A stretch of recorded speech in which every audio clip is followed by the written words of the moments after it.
শিলিগুড়ি নিবাসী শ্রী মাখনলাল সরকার সবরই প্রতীক্ষার মতো দীর্ঘ প্রতীক্ষা।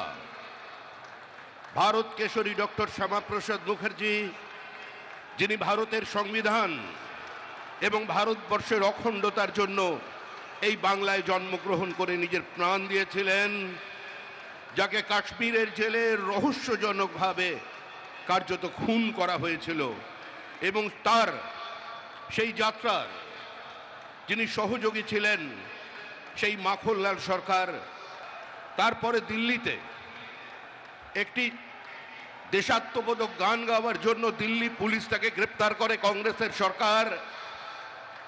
নিয়ে যাওয়া হয় বিচারালয়ে। বিচারপতি বলেন